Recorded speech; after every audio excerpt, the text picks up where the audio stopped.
Good morning, Bridge Nation. It's the 31st day, the month of March 2022. Yeah, the final day in this month. And, of course, tomorrow is going to be All Fool's Day, coming to think of it. Fooling at the place. But you know how we roll, Shellz. We act the fool any day. You know. Just another day. We don't have to wait until April 1. It's March 31. Good morning and welcome to Up and Go. We're here on the Bridge 99 FM to the world. We're on 99 on the FM band and we're streaming at www.thebridge99fm.com. Good morning, Shellz. Good morning, Richie B. Good morning, Bridge Nation. Oh, go on. It's all good from where I sit. Good look. And you're not too far from where I'm sitting either. So. Same view. Audley, what's up, boss? Yeah, where I'm standing, Bridge Nation, it's all good. Yeah. Ready to get All into gravy. some music, man. Man, and I'm colors. Yeah. Yeah, so Bright up the place and thing. Oh, yeah, man. bright up the thing. I never saw what we say off here upon here. Because you know we done draw the card already. Time for WTF. What the Fact. And here's the fact that we want to share with you this morning. Umbrellas were once only used by women. Did you know that? Well, it's a short one. While umbrellas are used and appreciated by pretty much everyone living in rainy places especially, for centuries they were seen as something only to be used by women. And it was pretty much associated with fashionable trends back in the day. Yeah, they would carry them during nicer days to keep the sun from their skin.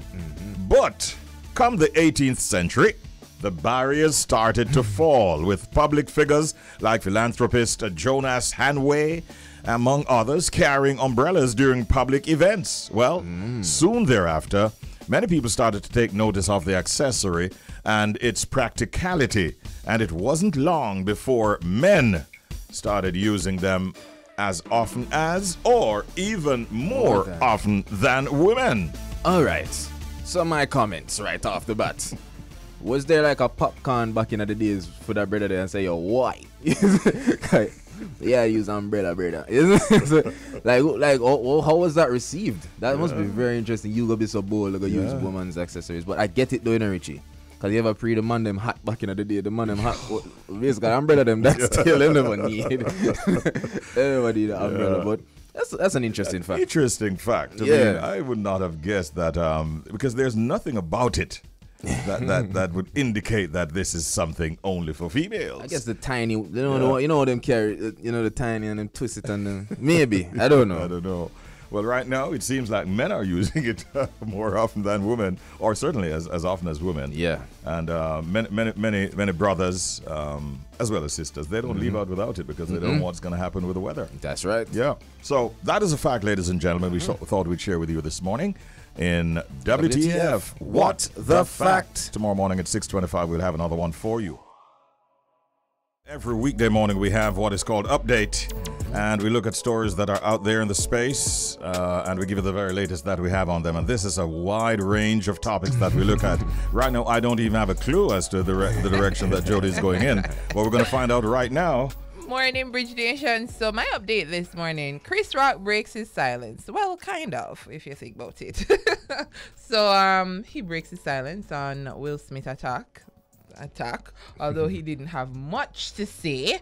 The veteran comedian broke his silence on Wednesday, days after the incident, which saw Will dealing with him, giving him a slap at the Academy Awards. Yes, that's true. But it was a little slap. So he was at his stand-up, and before he started anything, he said, I'm still processing what's happened. And that was it for him. He didn't say anything, didn't call Will's name, and he said, "What's up, Boston?" And he got a big standing ovation and clapping. Woo, go Chris, for taking the slap like a G. Yeah. So that was him breaking his silence. But I don't want to see how he's losing, He has not lost.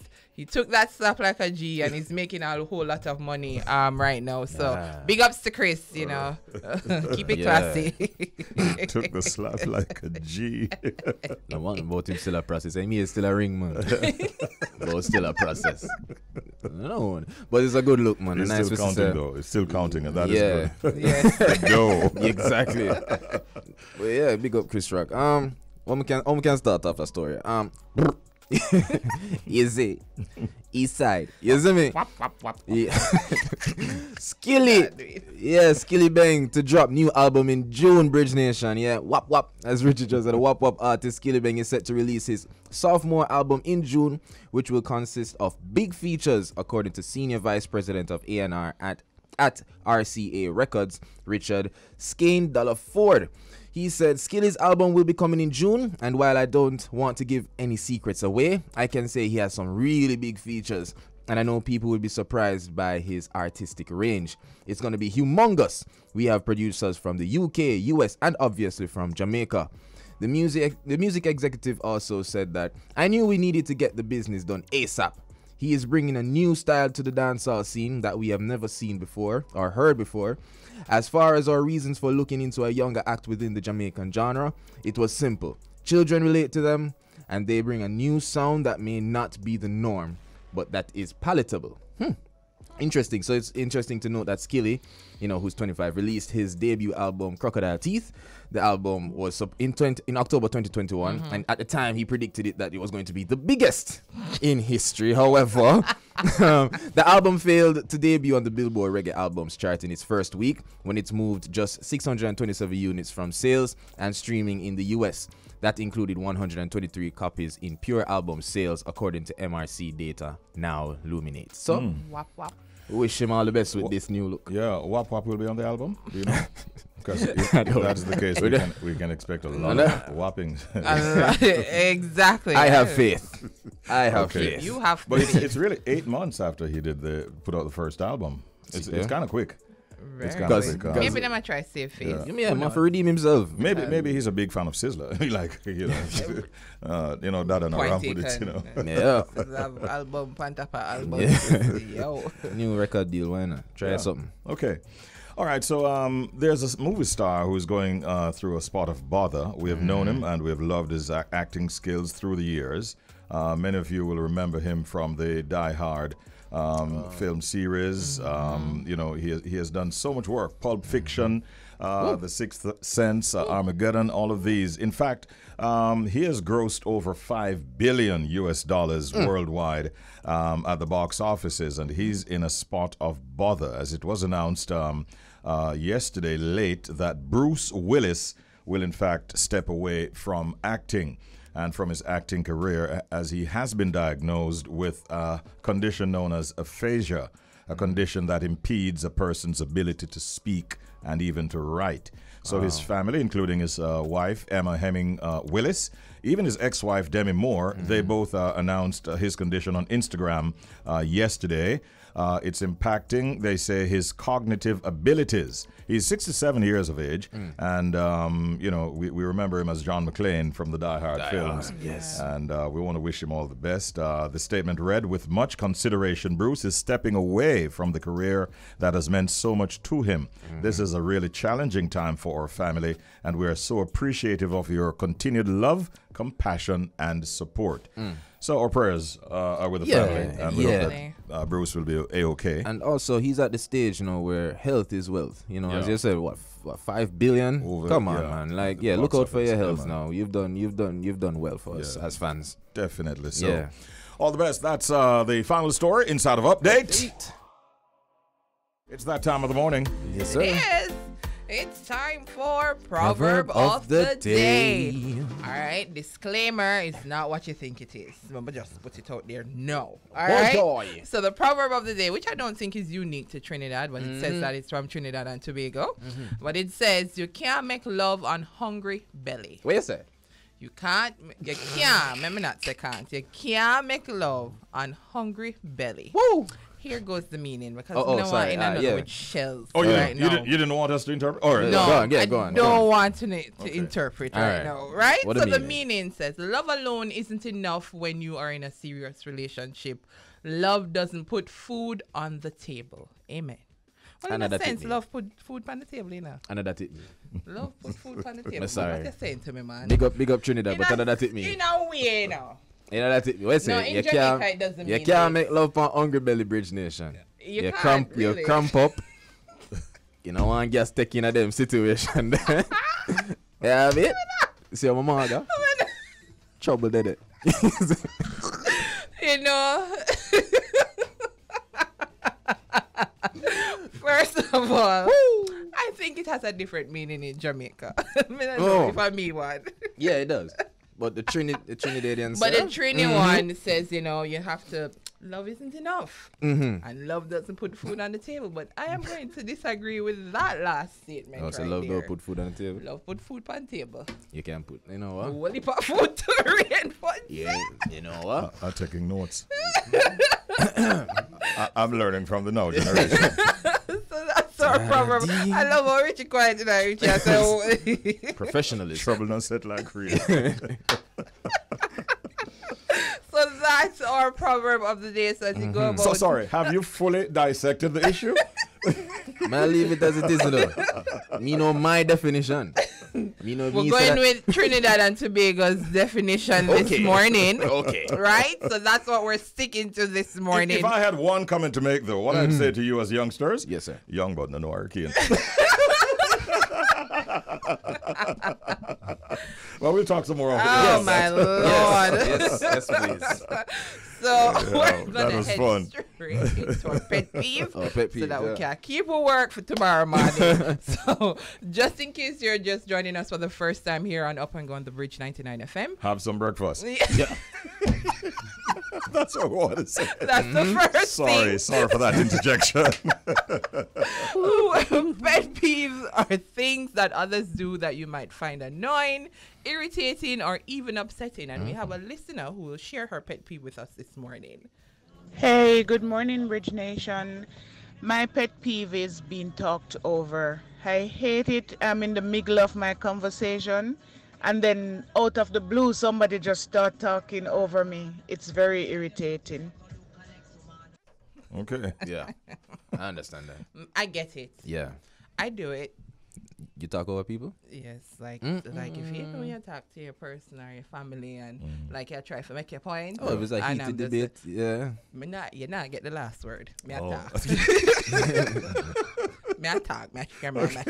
Me share. Me I wonder- attack. I wonder But what- it's annoying. I wonder what this listener would do if they if somebody talked down to her, because I mean talking Yeah, over is such talking a big over issue. her. It's such a Yeah. big issue.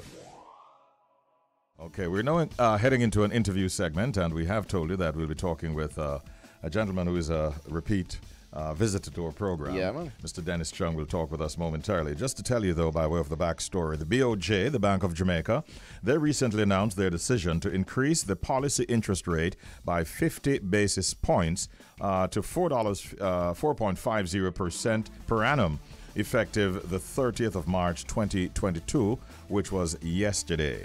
So the question is really, how will this action impact interest rates and even the prices of commodities? We know that today motorists are paying much more at the pumps.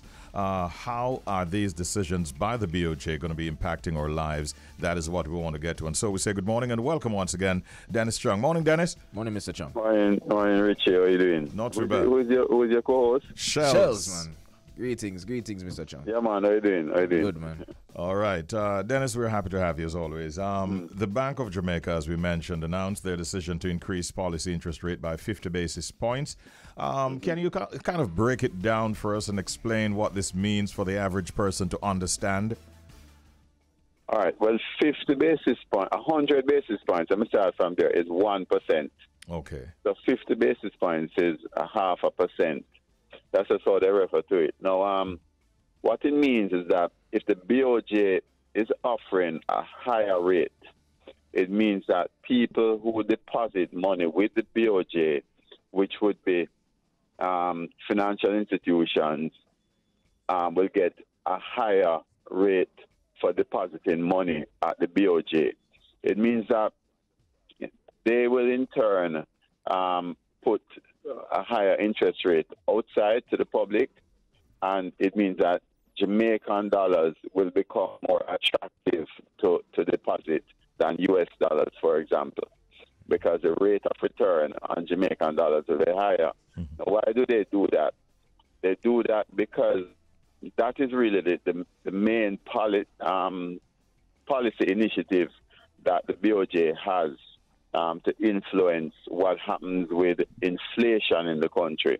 Because if you have more people taking money and putting on deposits at the BOJ, it means that you have less money to spend in the economy, right? Because people take money out of the economy. Now, if you have a situation where there's less money in the economy, it means that the ability for people to consume because they have less money is less. If people have less ability to consume, it means that they buy less things, and therefore the demand for goods and services will go down, and therefore the prices will remain stable or not go up as much. And that's the philosophy behind it. And it also, in our case, controls our exchange rate, because 90% of what we consume is imported. So if we demand less consumption, then it means we'll also import less. Oh, well, yo, Richie, man, I have so much to read up on as it relates to adulting. But yeah, Mr. Chung, so how would this increase affect Jamaicans? What it means is that, first of all, people with money can get a greater return on Jamaican dollars when they invest it. But from the consumer side, people are going to definitely have less money out there, right? Number one. Number two, it means that what you might be looking at, depending on how the banks react, and they're talking about raising interest rates now, you might be looking at higher rates on mortgages, higher rates on loans, like car loans, so people might borrow less money out there, right?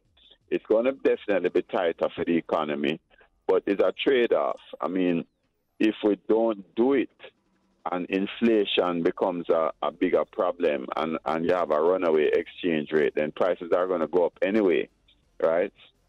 So if you look in the situation with oil prices, I mean, this won't affect oil prices because oil prices is driven by what you can buy oil for on the world market and also the taxes. But what it does is that it says that if you have less money out there, as you see now, everybody is being very conservative about how they use fuel, how they use electricity, right? So what it does is ensure that the exchange rate doesn't go up as much, because if you were to reduce the taxes, for example, which is why the minister resisted it, then what it means is that people would be able to afford purchasing fuel more. If people are able to afford to purchase more quantities, it means that the import demand for oil goes up. And if the import demand for oil goes up, then that's our biggest import item. Then the pressure on the foreign exchange rate will go up. I get it. We want to have a stable, foreign exchange rate and so on. And I understand what you're saying in terms of mopping up liquidity. But I'm trying to understand something, though, Dennis. Even although people might not be out there spending a lot, some persons are saving some of that money. So it's not necessarily out there in the market being spent, but it's in instances being saved for the rainy day and so on. How does that impact all of what you're saying? Well, that is exactly what the BOJ is trying to achieve, because if you have people saving more, people are spending less. Right. And that is it. So instead of taking your money now and spending it, you're going to say, okay, boy, I can get a higher rate on Jamaican dollars by saving it, so let me save it. Right? And that is the objective that they want to achieve. So basically what you're saying is that, things are tight now, and now is the time to bang your belly, as I say. Yeah, bang your belly, yeah. Are we entering an era where we'll see cheap money, the availability of cheap money coming to an end with a possibility of increasing interest rates that you're talking about? Yeah, man. Cheap money is gonna come to an end because remember we're at near 0%. In terms of the BOJ policy rate, it was 0.5%, and now it's 4.5%. So I don't see how we're going to avoid having rates go up. And this is a cry from the manufacturers that it's going to get more difficult for them to do business. And I agree with them. But the alternative, you know, there's no winning in this. You know, it's just which one hurt less. You know, that really is the situation. And I think that if you have a runaway exchange rate and a runaway inflation, that's a serious, serious hurt. True. And that is what the BOJ is trying to avoid. And I understand what people are saying, you know. You got used to a certain lifestyle. You got used to a certain capacity of production and things. Yeah, and the salaries are not going up commensurate. Right. But look at the alternative. You know, the alternative of runaway inflation and exchange rate is serious. You know, and the global market is so unpredictable now. You don't even know if U.S. dollars is the thing to stay in, because people are talking about, some people saying the U.S. dollar is going to lose value. And I'm talking about well-known people and saying, you know, you need to go to cryptocurrency now, which I don't believe in, right? So it's a very unpredictable time out there, and we don't even know when the war is going to end. Now, Mr. Chung, starting today, motorists will be paying, you know, with a $4 increase on gas. Do you believe that, you know, Jamaicans will be able to survive another increase? And what can the government do to ease the pressure of the gas prices? Well, I mean, as long as you have food, you'll always survive, you know, but it might be painful, you know. But I think that what needs to happen, and this is what I think that, you know, our policymakers have failed to address this thing for so long. It's just not today, right? Because, you know, I always tell people, you can't save when times are hard. You have to save when times are good. So therefore, you look and take policy initiatives when times are easy. And what we should have done from a long time ago, if you think about it, we don't produce oil, right? It's the biggest part of our import bill. Why are we, as parliamentarians, and this is what I can't understand, talking about JUTC losing $6 billion a year when it's costing us billions more because of the current situation? What we should have been doing is putting money into a good public transportation system from a long time. You know, so that, I mean, if you go to New York, Richie, you don't take the private car. You go on the subway. Yep. Right? You're right. And if you think about it, put a good public transportation system in place.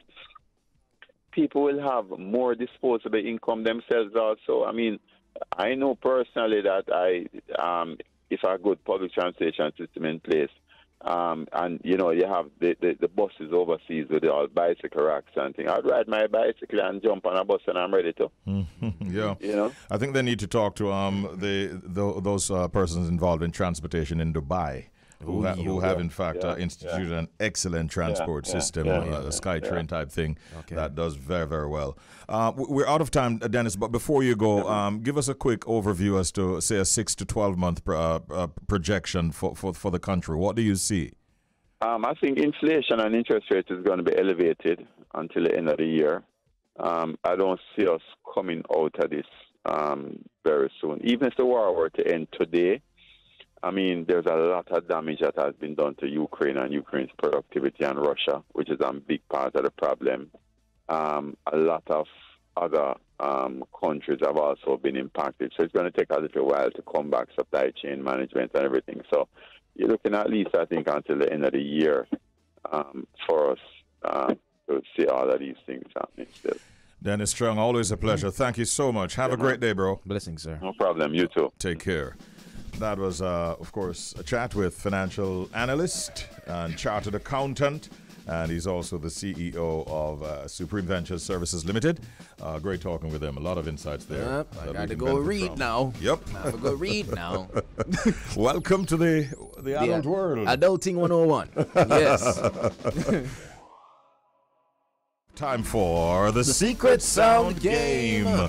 Telephone number to call, 876-676-4996. That's 876-676-4996. You can call us and tell us if you can identify what sound this is. The sound that you must identify is this.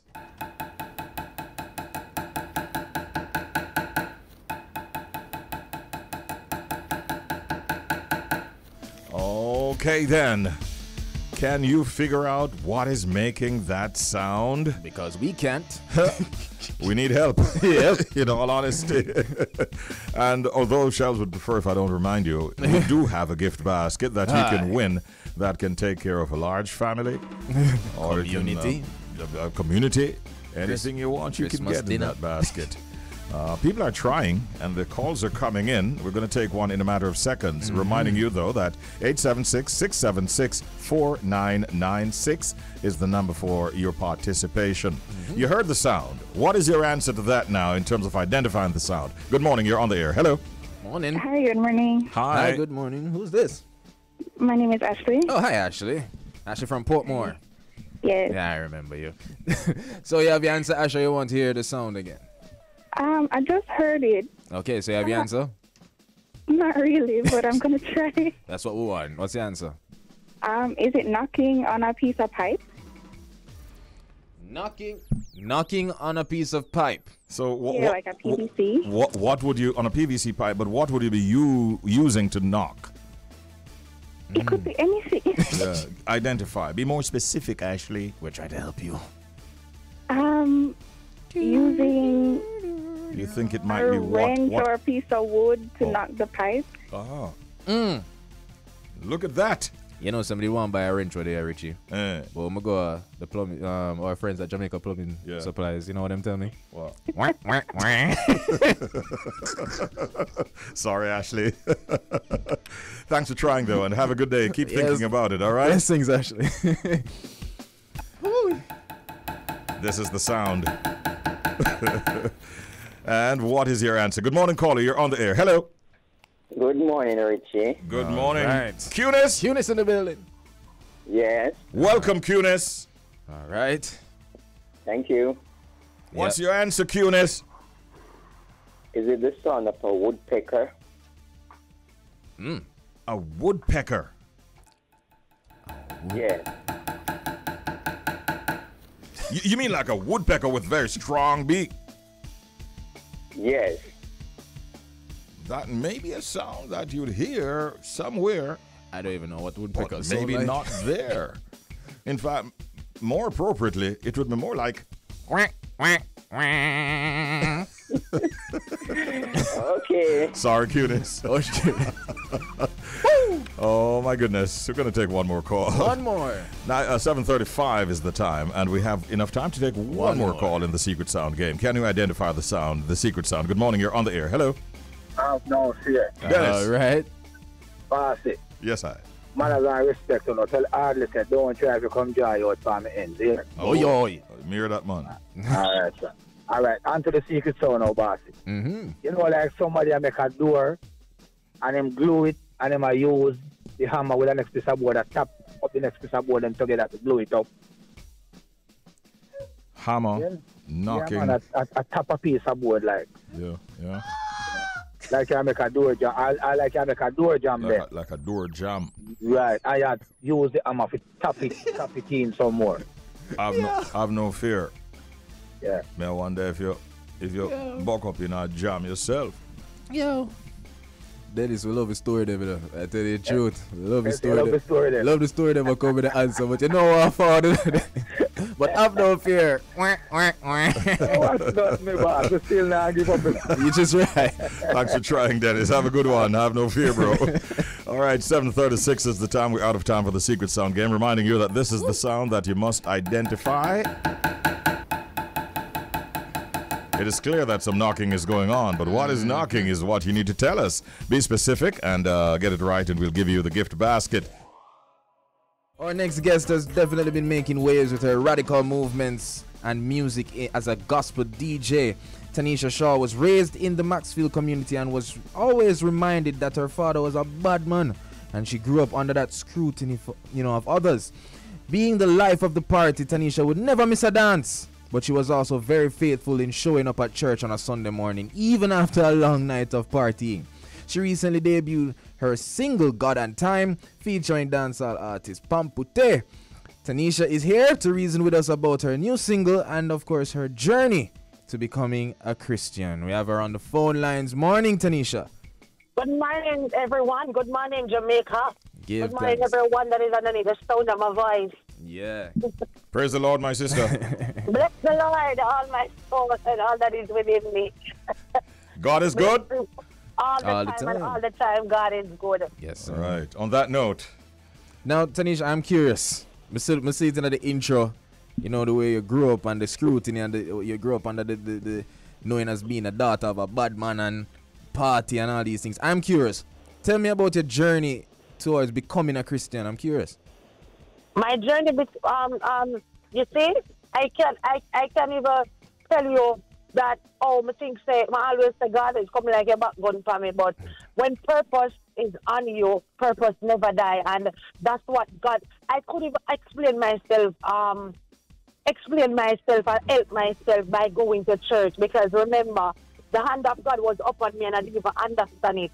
But in my journey going to church, it's not like somebody that forced me to go to church every Sunday. That was in me. I couldn't even understand it. Why me have to go to church every Sunday? That was something that God has placed upon me, and I understand that when the hand of God is upon you, that's how you become what you become. You never, purpose is to do what you're created for. So I believe that I was designed, as the word of God said, you were formed from you were knit in your mother womb. He created you and formed you. So I could not help myself but be in the hand of God. Lovely. My journey belongs to God. Your journey, I love that. I love that line there. Your journey belongs to God. And so it seems like from a long time, from a taller time, you knew that this was for you. But what was like the reaction from the people around you when you made this decision to become a Christian? Okay, because I was, they know that once they talk to me, sometimes some people say once you start and stuff, because I couldn't, as I said, the Bible said, greater is he that is in you than he that is of the world. I could not help myself when I talk about God. You can't hear the passion and the zeal. But that tells me that is greatness, because greatness make you become to have a passion. I could not. So because I was going to dance and going to church, everyone knows me. Oh, if you know me, you will know that she a God dance, but she a God church. Even in a dance hall, people used to say, Christian, you're Christian, because me was stop and just start praying and just start talking about God and all of that. So that was something where I cannot even explain. But people who doesn't know me, see me in a dance hall, them is not in my circle or my space, don't know that about me. So when them see me, they were surprised. But people all around me wasn't surprised, because me a girl with lock bar and gone to church on Sunday. Everything happened after church on Sunday. Wow. What a story. Tanisha, how big a catalog of recordings do you have? Are you just at the beginning of your career as a recording artist, or do you have a few songs under your belt? Well, I'm looking forward to do an album. Okay. I'm looking forward to do an album, but that is my first song that I actually go in a studio. But that was, many people see it and say, no, this looks like you were doing it long time, but because that's my passion. Yeah, I was actually tempted to call you a veteran artist, but you're new to the game. Yeah, I'm new to the game, and I am ready and hoping for whatever God wants me to do.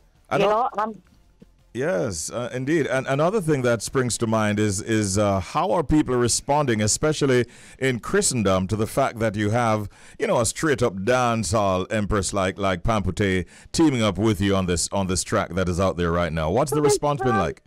Let me tell you something. Many people, in everything, people is gonna have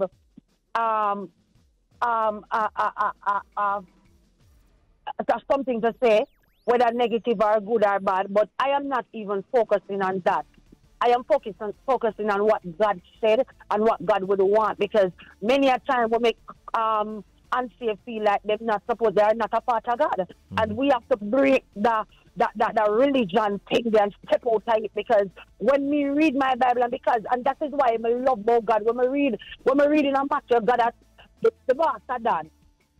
And the boss, I call him, I'm the general in the region. And guess what? In response to everybody. Yeah. When he go up on the cross, he never specialize. One thing I like about it, nobody has him the 40. And that is what I like about him. When I read my Bible, all of the disciples, them, Levi was a tax collector. So I know when Zacchaeus go up in the thing, said, come down because of your house, me I come. So I understand that me I do a God thing. Me not really I do a religion thing.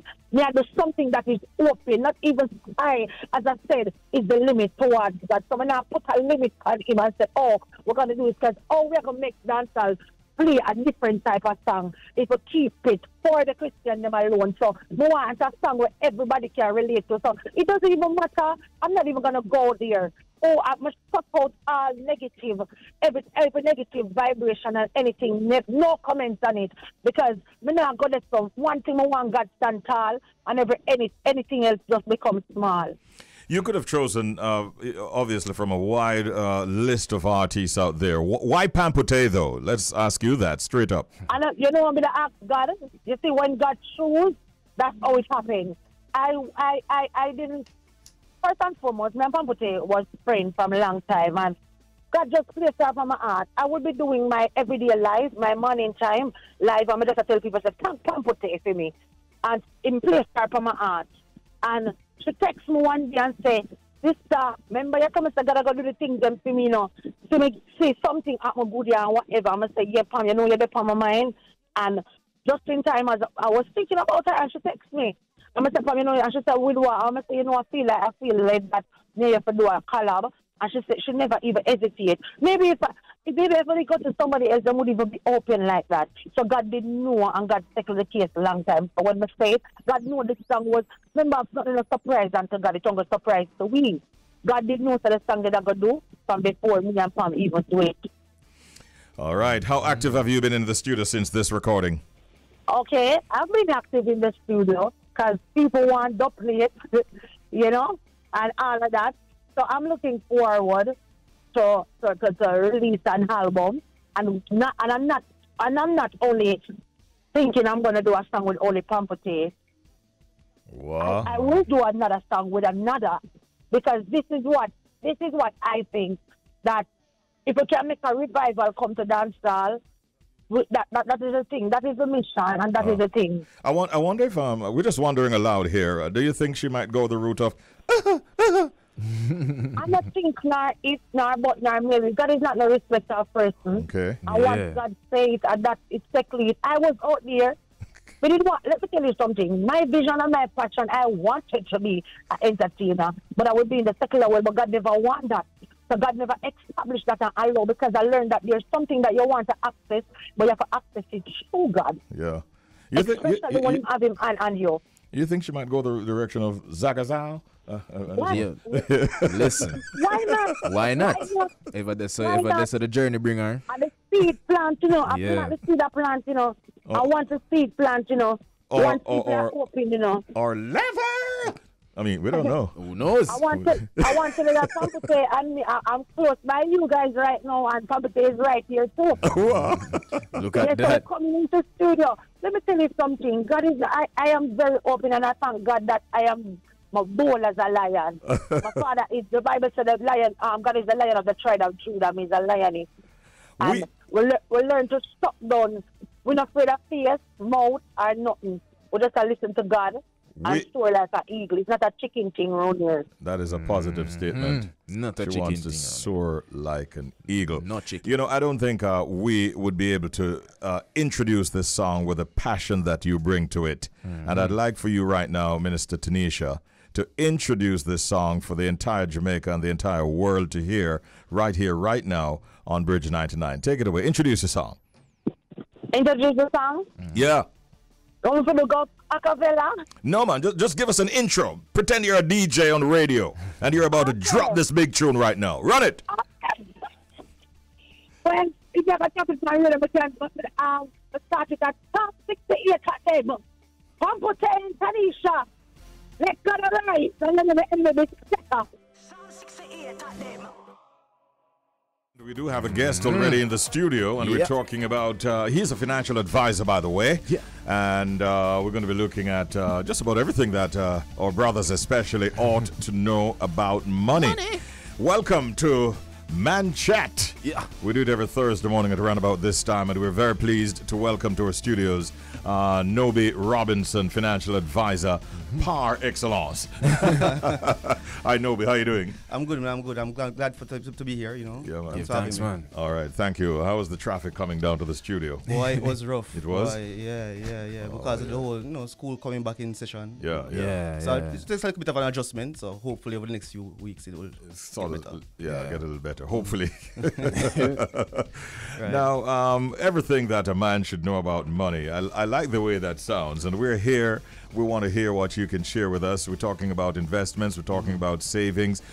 Things like maybe doing a budget might come up in the conversation. Yes. Where do you want to start? How important is it for men to learn about money, first of all? Well, it's extremely important. It's something that I'm glad that we're talking about, right? It's something that we've been trying to talk to persons about because we're trying to change the culture, right? And the mindset of men. Not just men, but other people in the world, but men are usually a bit more difficult to change the overall mindset of, right? I could sit here and talk to you a whole day about it, but I'm just going to give a few pointers about it, just so I'll give a synopsis. Okay.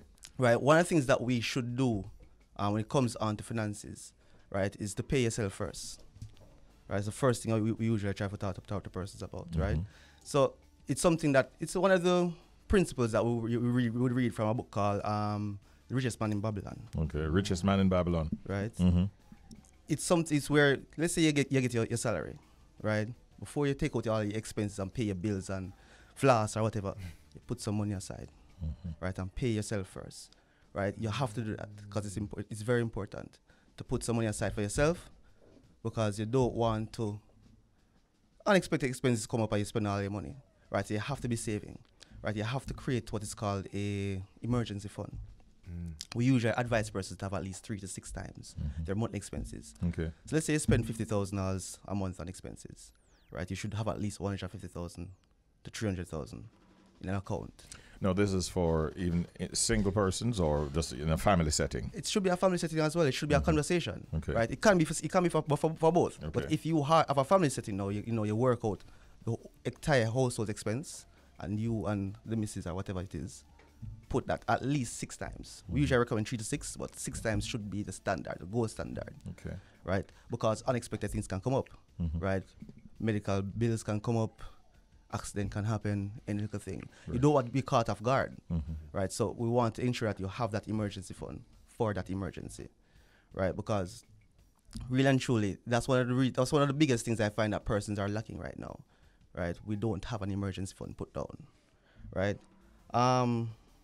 One of the things that we all should also do is never worship money, right? It's an important thing to have, but really and truly, you can't worship money. You have to understand that money is a common denominator in the function of the world, but we have to make sure that we have our priorities straight, right?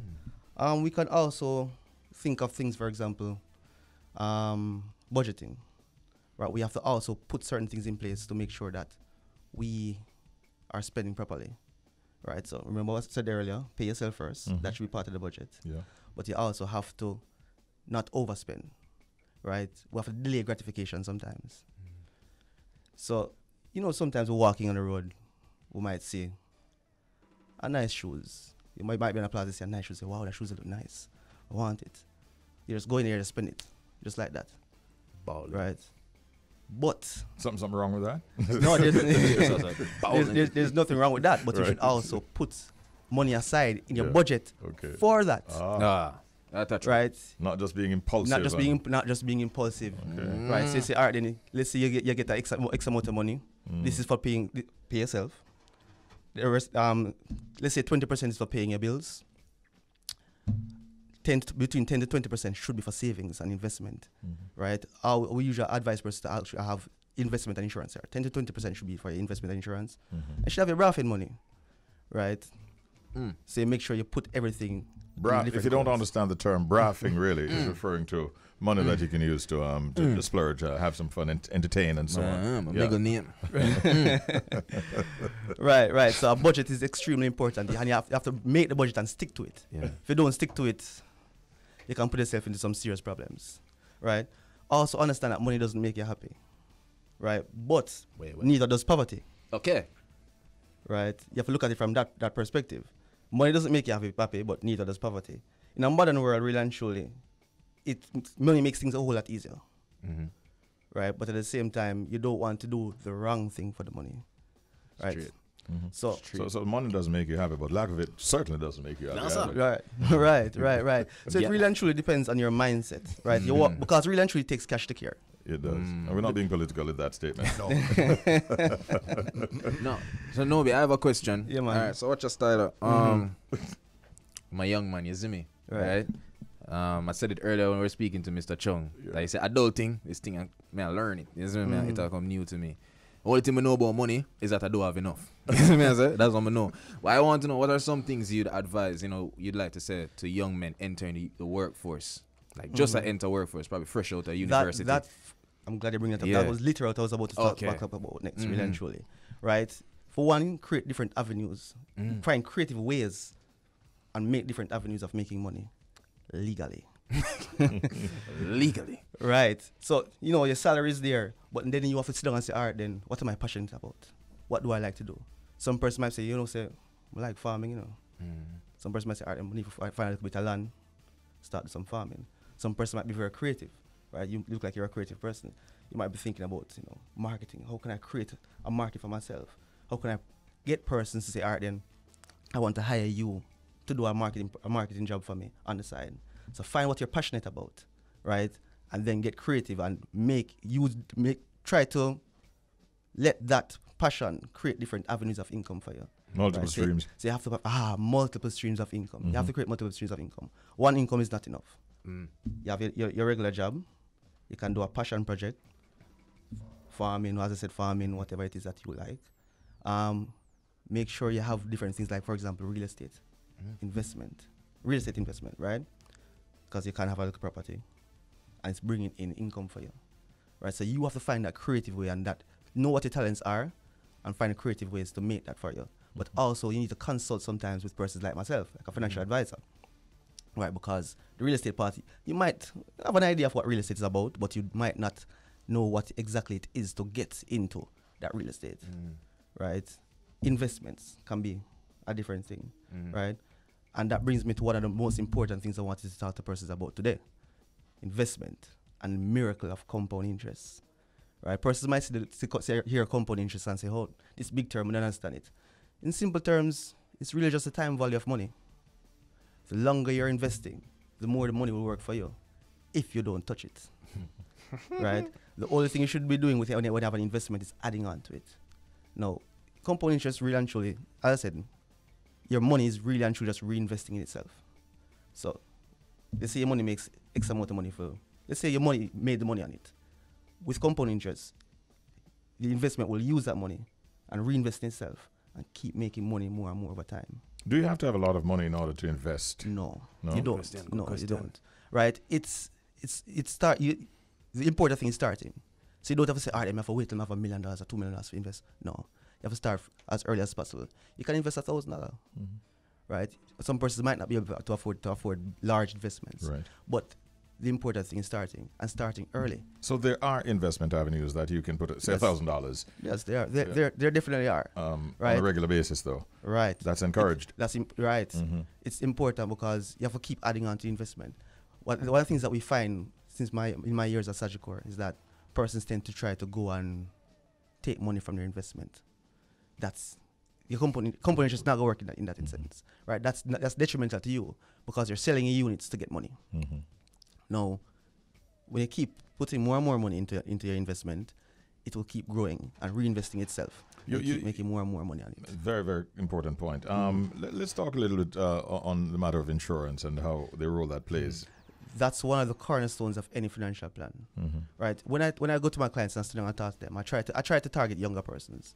Right. Not that I don't go to persons who are a little bit older, but we want to try to create a cultural mindset within the younger people to shift the culture, make a culture shift or a culture change. Yeah. Right. Now, insurance is one of the cornerstones of financial planning. There are 4 things I usually recommend my clients to do when they're in their 20s. 4 things. The first one, make sure you have a retirement plan. Right. Pension. The second thing is insurance. Investments, which we spoke about a while ago, and real estate. One of the things that a lot of persons in Jamaica don't know is that you have to have an insurance policy to get a mortgage, to get real estate, right? So insurance plays a major role in your financial planning. So it's there to ensure that you can build generational wealth, but it's also there to ensure that you can do your estate planning, estate acquisition, and also estate distribution, right? So in order for you to get a mortgage from a bank, you have to have an insurance policy. It's literally a requirement because the bank is giving you one big loan, right? They need to know that if you're no longer here, how will they get their money back? Back to your question earlier, Shellz. It costs much less to get a policy at a younger age. So the older you get, is the more it would take to get the same level of coverage. And it also helps with compound interest because what a lot of persons don't know that a lot of insurance policies also act as investments as well. Right? I know about that. Right. So if you have an insurance policy, it builds up over time, it builds up something called cash surrender value, which is the insurance company investing for you over time. Yes. Right? So, and we usually encourage it within your 20s. If you're investing $1,000 in your 20s, when you reach in your 30s, let's say it would take at least 3 to 5 times to be investing in your 30s to make the money that you would have made in your 20s. Right? That's what comes to compound interest. Yeah. We have learned some valuable things from you this morning, Nobi, and I think we could go on and on. Time would not permit.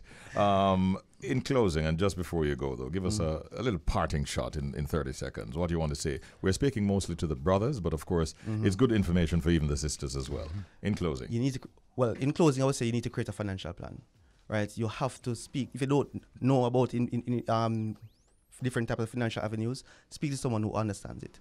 Create a financial plan that can help you to achieve your long-term goals, right? I would also recommend that we need to create a culture shift and try to teach persons these things because most people don't know them. They're not taught in school, right?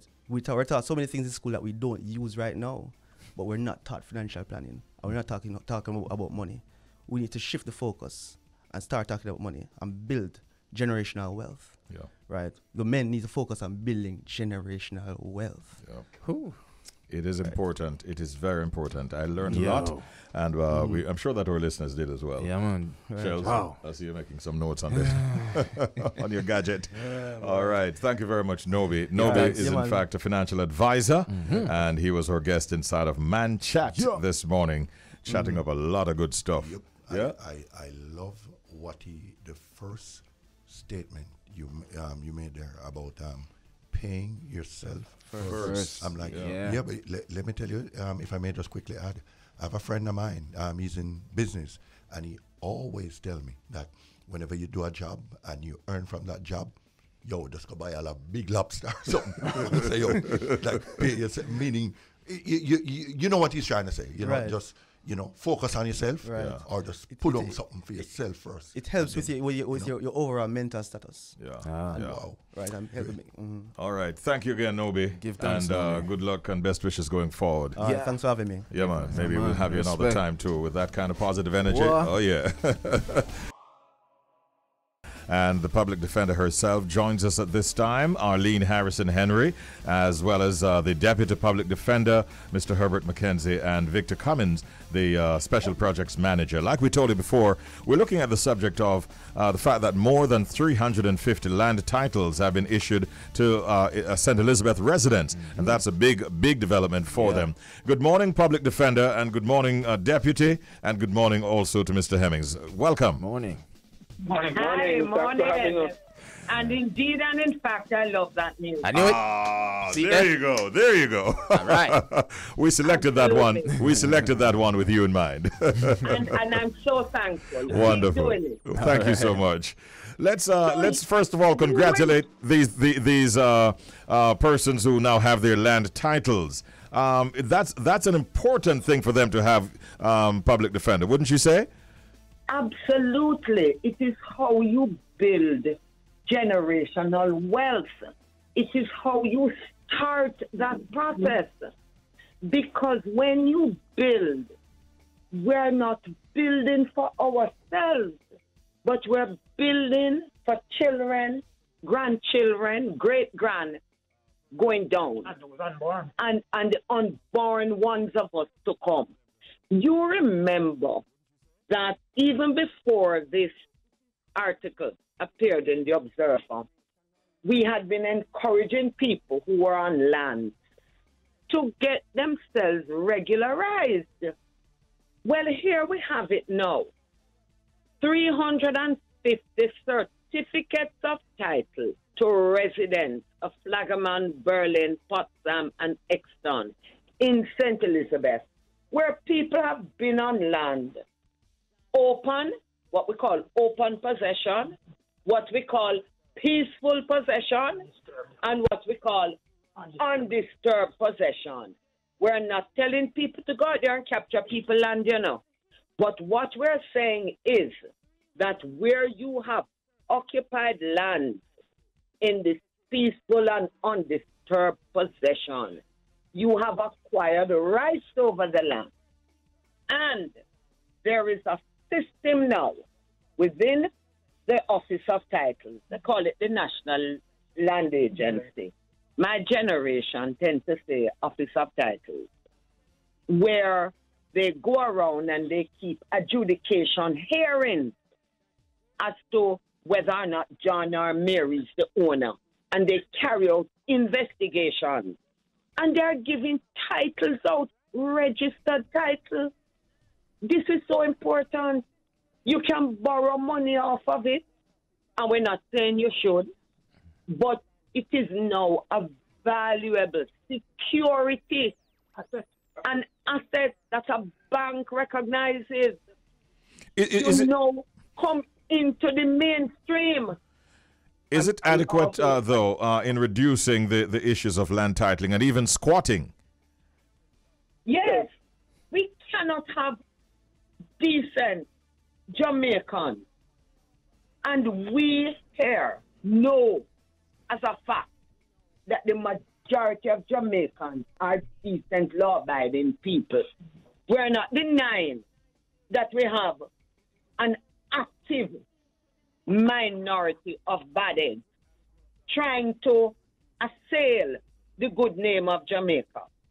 We know of them, but the majority of Jamaicans are good, decent people. We can't have them squatting, Richie. We have to find a way. This is one way. Another way is to identify lands that are owned by government. Cut up those lands, and I'm not talking agricultural land. Agricultural land is to plant food and to preserve food security for us. Find land, cut them up, offer them for sale. We're proud people. We're not out there with the palms of our hands showing. We want to pay for it. But we're saying, make the terms be reasonable, that those of us who earn a small sum can still be part of the fold.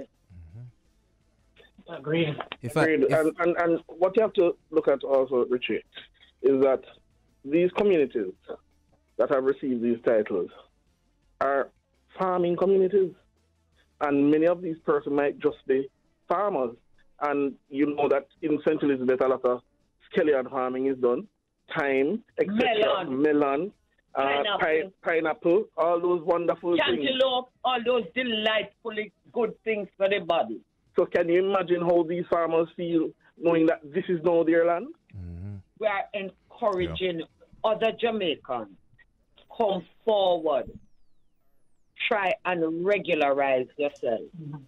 Do not carry no stigma to say you live in squatter community where your child applies for a job.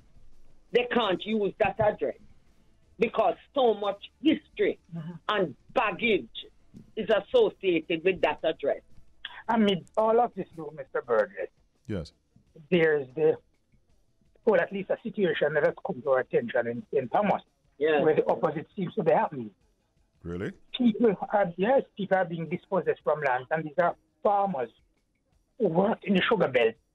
I know that sugar is on the decline or has gone.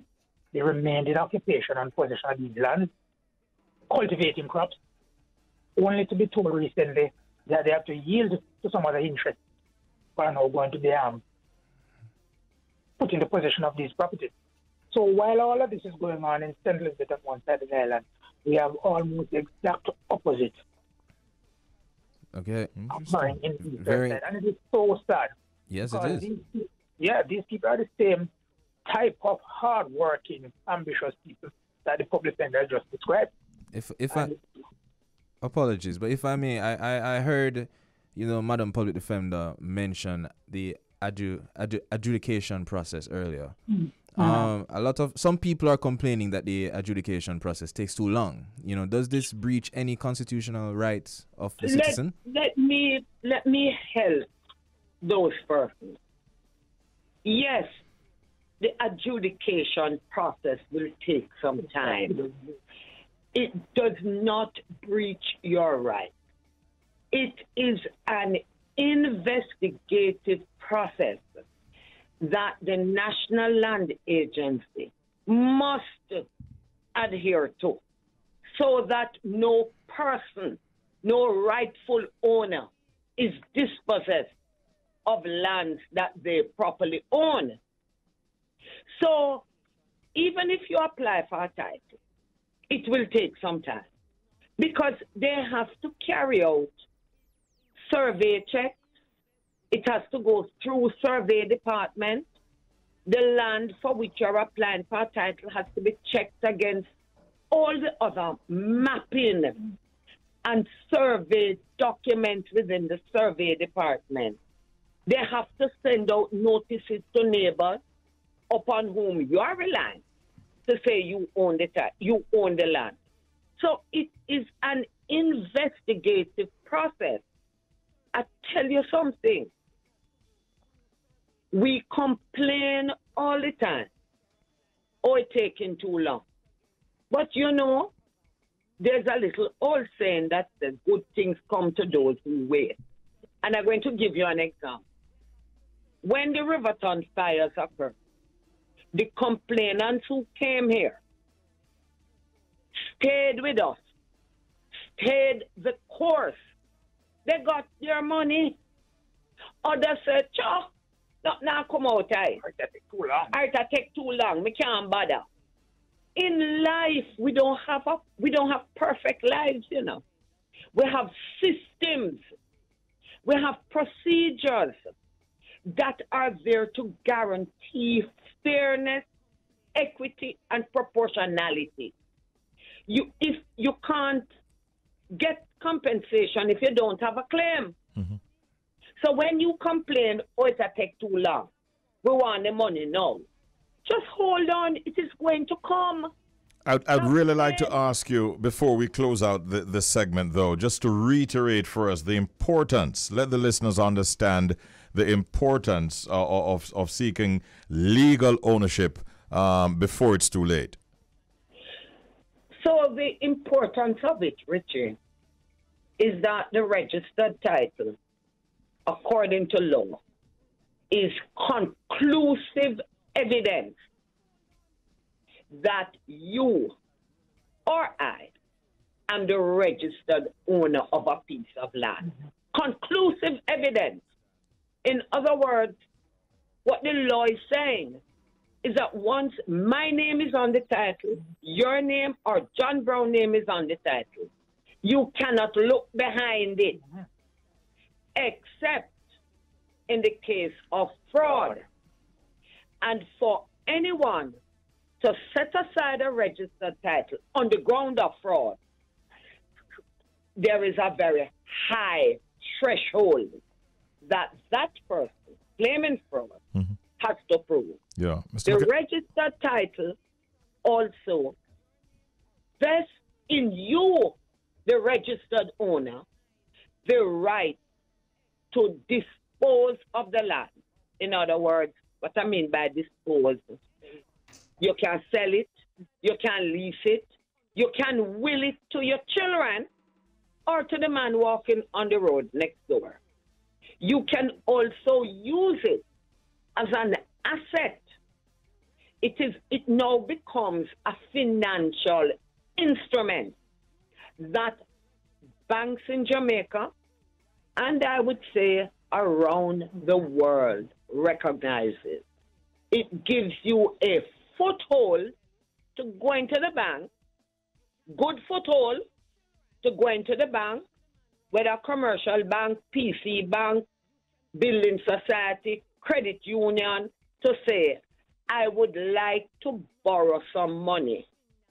This is my cash flow of the intended business I want to operate. This is the security I have. I have done a valuation on it. And Richie, those are some of the inestimable value of having registered title. Thank you. Thank you so much. You know what we Yes? need to talk about on this program too? What would that be? The need for small business people, which include the man who sells snow cone on the corner, Yes. to have his own books. You know how many cases come before the court where someone is injured and he's a small business person and cannot prove his income? And the court is left in a position either to guess, Estimate. Yeah. and the court is not going to guess, or the person's unable to prove loss of income. We all need to become more documented citizens. This is our earning. This is what we put into the bank every week, and so on and so on. And we want to talk to you about that, though we are not economists. But the importance of it. Yes, I think Bring a claim. it's something that we look forward to having and accommodating, hopefully sometime soon. This morning, though, we looked at the whole matter of land titles being issued to St. Elizabeth residents, which was a positive development for them. And it was all about constitutionally speaking, a segment that is aired every Thursday morning from around about 9:13 or 9:15 really until about 9:30. And today our guests were the public defender, Arlene Harrison Henry, the deputy public defender, Mr. Herbert McKenzie, and we also heard too from Special Projects Manager Victor Hemmings. I wish all of you a wonderful day and thank you so much. Thank you. And the same to you. Much appreciated. Thank you. All the best. All the best to you Thanks. too. Catch you next week.